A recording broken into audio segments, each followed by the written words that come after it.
You all are sick people. Especially you, Brandon. I know you're watching this. And I know you've been waiting for this all season long. Ever since I called him second best fantasy goaltender of the year. Damn it, Bob. Making me look like an idiot. It hurts. It hurts the soul. I'm crippled. I don't know if I can go on like this. But Bob is on Bust Watch. Welcome back to the Fantasy Hockey Podcast and maybe the saddest episode I'll ever make in my life. Yep, the Bobrovsky Bust Watch video. Now, he's been quite a bit better over these last few games. Had one bad game surrounded by like 3 good games, but I think it's important to talk about him because a lot of people are frustrated. A lot of people are still remembering all the hurt he brought at the very, very beginning.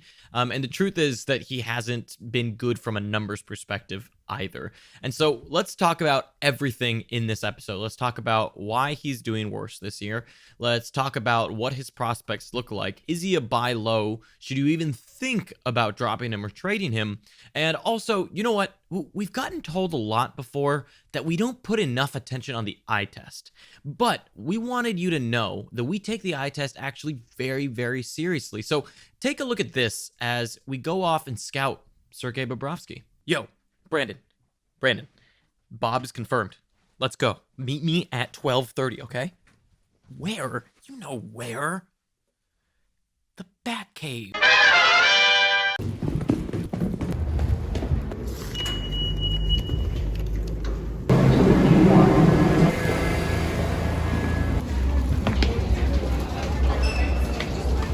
Hello, sir. What, are you ready for the November of Bob? No. It's on ice officials. Ice officials. Number 11, Jonathan Huberdeau. And that's where Bob will be. There he is. Bob, you alive? You okay?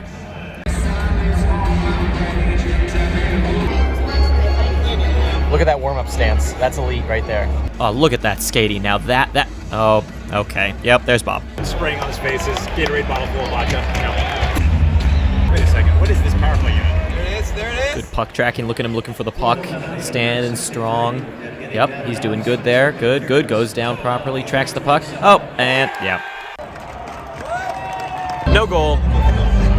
Disallowed for the November of Bob.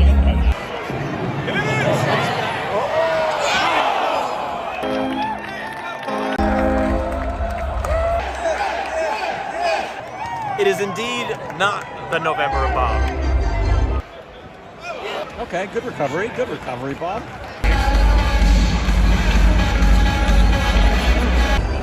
First period overview is not the November of Bob. He doesn't face many shots. So that's the thing. Grice, what are you doing? I didn't even know legs could move that fast. This is cheating. The Florida Panthers have Dougie Hamilton on their team. The same number. Oh, wait. That's Matheson. Second period update. Bob doing well. Had some huge saves. It is the November of Bob again. Cold. Not as cold as Bob. November of Bob.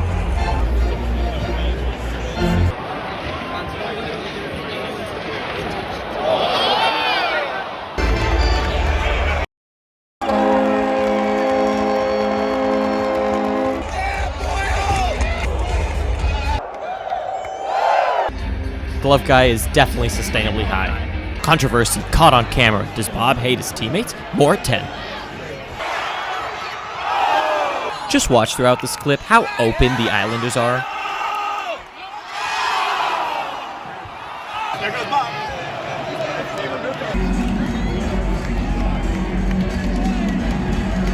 Another loss with the second best fantasy goalie. So, Bob is not second best goalie in the league. He did well, but it is not the November of Bob. It is not. So that was tons of fun. I got to see Bob up close. He's a monster. His movements, his poise, his confidence in net is something to behold. I loved watching him so up close as a goaltender myself. It's so much fun to see goalies that close. You get to see everything they do and just see how technical they are. Because really, how technical they are is just insane. And the difference in styles. You see Grice's super intense style, and then you see Bobrovsky's more Russian or newer goaltending style of playing calm, keeping your stick off the ice longer, and that sort of thing. But let's jump into what's going on with Bobrovsky this season now from a stats perspective. Now, I wanted to start first by dispelling a little bit of a rumor. I'm going to call it a rumor. It's not really a rumor, but you hear all the time when Bobrovsky gets brought up on Twitter or in Reddit or anywhere at all, people will come back and say, oh, don't worry about Bob. He's a second half performer. You see that everywhere. Everybody will come out and say, don't worry, Bob is a second half player. You'll be fine. Hold on to him. But while I believe that he's going to get better, teaser, you should not believe when people tell you that he's a second half performer. That is simply not true. And guess what? I've got numbers to prove it. So before we get into the halves, let's take a look first at the quarters. So these are the last 3 seasons, 16-17, 17-18, and 18-19, right? And we're looking at the 4 quarters of hockey that Bob has played over them. Now, if you'll take a look, the first quarter, not bad. The second quarter, kind of all over the place. He had a fantastic 16-17 season in general, but the first and second quarters were close. And then in these last 2 seasons, he's fallen off a cliff in that second quarter. And then that third quarter, 16-17, 18-19 are the same, but 17-18 is different. You can't really draw any conclusions from this except that he's a good fourth quarter player. He hasn't been bad in any fourth quarter so far. So the fourth quarter of 16-17 and 94.6, 17-18 92.1, and 18-19 last year he was a 92.6. So that's the only thing you can draw from the quarters, is that he is a very good fourth quarter performer. Normally he's actually a pretty good first quarter performer as well. This season, 19-20 is the one that's fallen off a little bit. Now, another thing that I'm not going to look into too much, I also advise not to look into it too much on your side, is that it seems to be that overall performance is dipping, right? Like if you look at this, 16-17 is a peak, and 17-18 got a little worse, and then 18-19 wasn't that much better. And now you're looking at 19-20 at 88.4.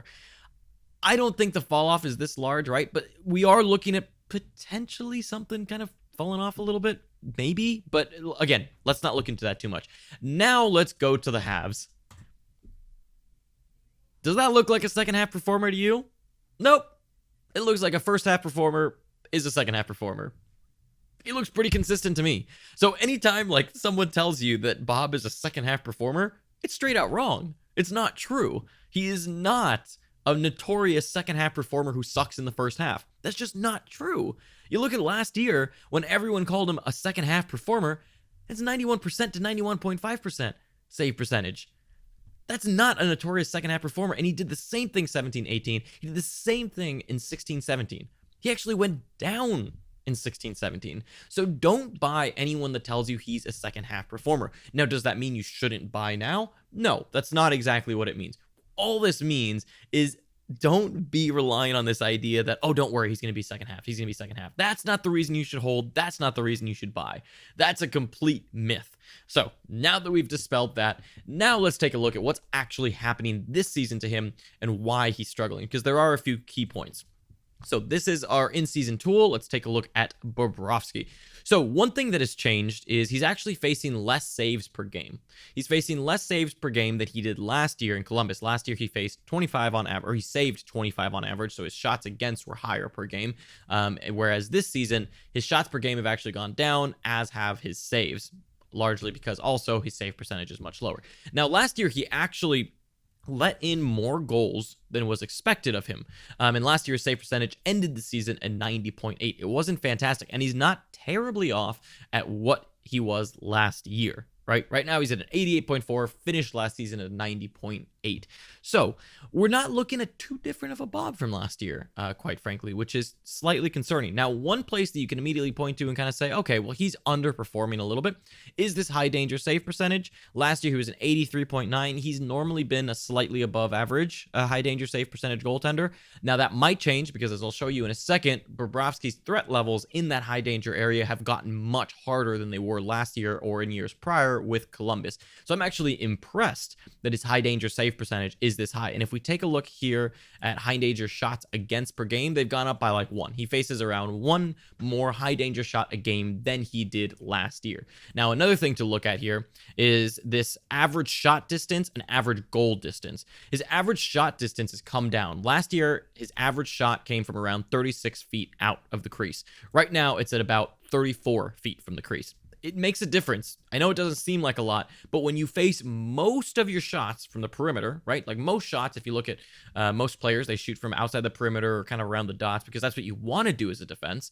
Then that's why that average is so far out. If that's coming in any little bit, especially by 2 feet, that makes a big difference. And if we look at the average goal distance, the average goal distance has come down a lot. Now it's around 20.5 feet. Last year it was 23 feet. That does make quite a big of a difference from where the goals come from. So he's letting goals in from much closer to the net. That's both good because that means, okay, he's having a difficult time. So it's not entirely his fault, but on top of that, it also just means, okay, he's having a much more difficult workload, and that's harder to recover from. Now, the next thing to take a look at here is the mid-danger save percentage and the low danger. Low danger is kind of right on par, a little bit below. Mid-danger is below. I would like to see this mid-danger right at the average of 88.4, and he was at that last year. So he should be able to get up to that mid-danger save percentage average, which is 88.5. He's currently at 86.5.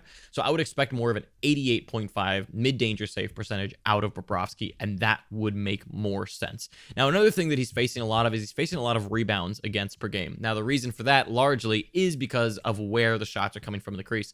If you're having a lot of shots from inside the circles or right in the slot or in the crease, then what's going to happen is you don't have as much opportunity to really smother pucks. You've just got to make reactionary saves, and that's largely what Bob is doing. And if you watch the games, that's a lot of what's happening is Florida just kind of looks a little lost on defense sometimes, and he's needing to make big saves, and a lot of them have to be kicked out as rebounds, somewhat in the vicinity of the net. Now, let's take a look at threat levels while Bob is on the ice. So while Bob is on the ice, when Bob is in the net, the Florida Panthers both are better on offense, but they're worse on defense. So on defense, they're better when he's not in the net by quite a big margin. And if you look at the graphs on HockeyViz, you'll see that the red, so the deep parts of red are where most shots come from. Without Bobrovsky, they're still in front of the net, but they're off to the side. They're off to the left of the goaltender. So they're off towards the circles a little bit more. It's a much harder angle to score from. That's where most of the shots are coming from, and also a little bit from the point. When Bob is in the net, it is a deep, deep red right in the slot and in the circle, like all around. Imagine the crease and just a little bit outside of the crease, and that's where all the shots are coming from, like right in there, right in the middle. And those are the hardest ones for a goaltender. Those are so hard. And so that's where he's facing most of his shots, and that makes his life really, really difficult. But on the flip side of that, they're a lot better on offense when Bobrovsky is playing. And part of that may just be that they trust Bobrovsky more. Okay, we're going to have an odd man rush. That's okay. We've got Bob. Oh, we've got Montembeault in the back. We don't want to give up an odd man rush, so let's be a little bit safer. Let's not have the defenseman pinch as much, that sort of thing. So it's allowing the Panthers to be a little bit more offensive, get more opportunities in the offensive zone, but then on the defensive zone, they get hurt a little bit by that. So Bob is suffering from that. Now let's go to Charting Hockey and take a look at what's happening there. So from a goals saved above expectation, Sergei Bobrovsky is actually one of the worst in the league. He is amongst Jimmy Howard, Jonathan Quick, Devin Dubnyk, and Martin Jones. That is not company that you want to keep. That's not great company, and especially with how many shots he's faced, which is more than Devin Dubnyk, Jimmy Howard, and a little bit more than Martin Jones. Now, the thing is, though, he has been coming back up. Now, a lot of it does, to me, speak to Florida not really playing well in front of him, is one thing. The other thing that I see with Bobrovsky is when you watch the game, when we were at the game, you could see that Florida was still out of sync. Like, for whatever reason, they just look lost. When they turned over the puck multiple times.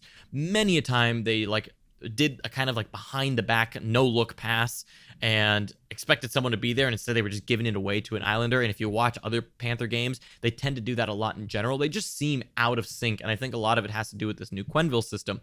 But you can only use the excuse of the Quenneville system for so long until you have to start pointing fingers at the goaltenders and the team and say, when are you going to get better? And that's my big worry with Bobrovsky this year. My one worry is that we don't actually see the Panthers get used to Quenneville's system. The good thing for Bobrovsky is that the Panthers look really, really good on offense. They look so dangerous on offense. And so we've seen a lot of games for both Montembeault and for Bobrovsky where they're winning by scoring like 6 goals and it ends up like a 6-5 game. We've seen quite a few of those now where they get the win, they don't look good on defense. But if you watch those games, like the Rangers game for Montembeault both screwed them and won them the game. It's weird. That's how Bob is too. He lets in like a softie, but then has like 10 saves that should have gone in on any other goaltender, and yet he still lets in 5. Because most of the other goals, like he just can't stop that much. So to me, Bob is someone who if you own him, I don't think you can do anything. If you trade him, you are trading a very high ceiling goaltender who could at worst be a Martin Jones with a lot of wins, in my opinion, for somebody who's not going to be that good. And you miss out on that ceiling. It's going to be tough to get a ceiling out of Bobrovsky right now from anybody else because I don't see anybody really giving you the pieces for Bobrovsky that would make trading Bobrovsky worth it. And you also can't drop him because you're not going to get someone like Bobrovsky from the wire, someone who gets the volume he does, gets the wins he does, and has the ceiling that he does. So if you own Bobrovsky, the only thing I can tell you right now is just die with him. That would be my take. If you need to bench him for weeks on end, fine. But I would say you die with Bobrovsky at this point. I don't think it's worth trading him. I don't think it's worth dropping him. I think it's just worth holding. And I think he will get back to being good. Maybe the year-end save percentage isn't that great for Bobrovsky this year, but I think from here on out, we will see a much better Bobrovsky and a much more stable Bobrovsky. I think we've already seen the Panthers start to get a little more stable. I think we've seen Bob start to get a little more comfortable. So from a holding perspective, yes, hold. Now, if you don't own Bobrovsky, should you target him? Yes, absolutely. But with the caveat that I'd say I don't know if I'd target him as my number 1 goalie. For example, I wouldn't be trading a Hellebuck for him. I wouldn't be trading a Vasilevsky for him. I wouldn't be trading who else would I Fleury for? Like, I wouldn't be doing one of those weird things where it's like, hey, take my top goaltender and I'll take this guy that's underperforming but might have a higher ceiling than him. That's not worth it. Where it is worth it for Bobrovsky is, say you're doing a package, right, with skaters, and then you tell the owner, like, okay, so we've got a good trade here. How about I just throw in like my goaltender and you give me Bob as well? Like, let's say your second goaltender, your third goaltender, just like, hey, just give me Bob on top as well.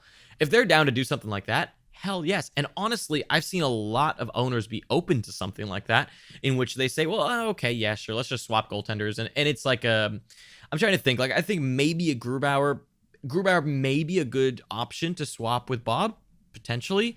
That's the kind of thing. I think like a second goaltender, maybe a Markstrom, right? Markstrom is killing it right now. I think I would do Markstrom for Bob at this point, get the wins upside, and you still keep that save percentage and goals against average upside, at least when Bob is on, he's on. So that's what I do if you're trading for him. I wouldn't move my number 1 goaltender for Bob, but I would use my second goaltender potentially as a trade piece to try to get Bob, because I think that having Bob as your second goaltender would be massive, would be huge for you, especially come playoff time, come down the stretch. That would be huge. So that's what I would advocate if you're trying to target for Bob. I do think he turns it around, but I do think it could be a little rough before he actually does. And I think a large part of it does have to do with the defense in front of him. And when you watch him play, he looks dialed in while also making weird decisions, which I think have to do with not reading the defense properly. He doesn't exactly know what the defense is going to do, where they're going to be, and so he doesn't get the luxury of knowing exactly what his defense is going to do. So it's still just, they're all getting used to each other still in terms of how do you play, and it's all a new system as well. So I think Bob is going to turn it around, but I think he's just one of those guys that you gotta hold if you own him and die with him. I know I will. So thanks for watching. Let me know who you'd like to see on the next Bust Watch, and I'll catch you next time.